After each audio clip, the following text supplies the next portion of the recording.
crisis often has the advantage, the silver lining, of forcing an institution to be more creative about itself, to think about its priorities, to look at its resources. At the Met, those resources are profound. Our collections and our staff. Indeed, we have an embarrassment of riches. So the change that I will be pursuing, would have been pursuing before the financial crisis, and that I continue to pursue today, continues unabated. Internally, I've already mentioned my interest in bringing energy back to our own collections, rediscovering our permanent holdings, and exploring our ideas about what exhibitions can be. That's a shift I would have wanted to make before the economic crisis hit.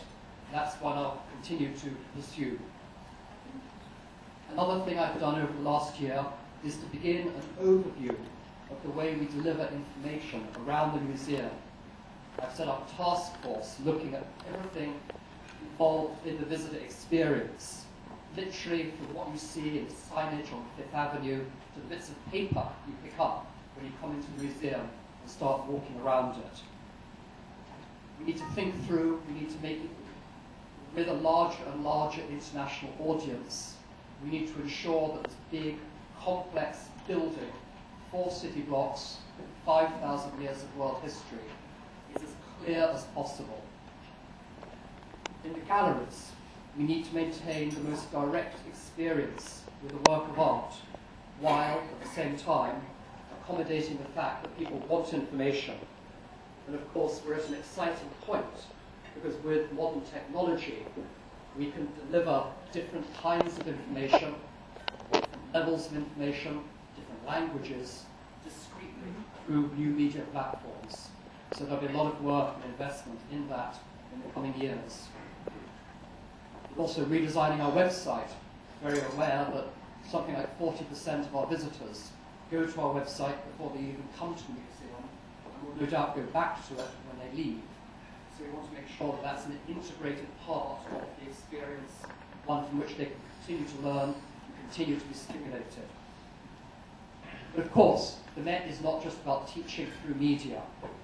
Our commitment to effective traditional education programs translates into over 20,000 programs each year. Gallery talks, lectures, films, symposia, free family passes for kids who come with their schools, so that they can come back with their families and introduce them to the museum experience. Last year we had some 600 New York City public schools that came to the Met through our free school tour program. And some 30,000 of those kids subsequently came back with members of their family. We know that these are the programs which are often the key to unlocking an awareness and interest in art in childhood. Externally, we remain in a moment where the trend is toward the globalization of museums, particularly branch museums abroad, such as the Louvre in Abu Dhabi. Indeed, I think there's something of a perception that the Met has such an enormous collection itself in storage that we could potentially fill another or even several other museums. In fact, the vast majority of the objects that we have in storage are things like textiles, drawings, and photographs, which can only be shown on rotation. Really, most of our masterpieces are on display in our main building in New York, or up at the Cloisters.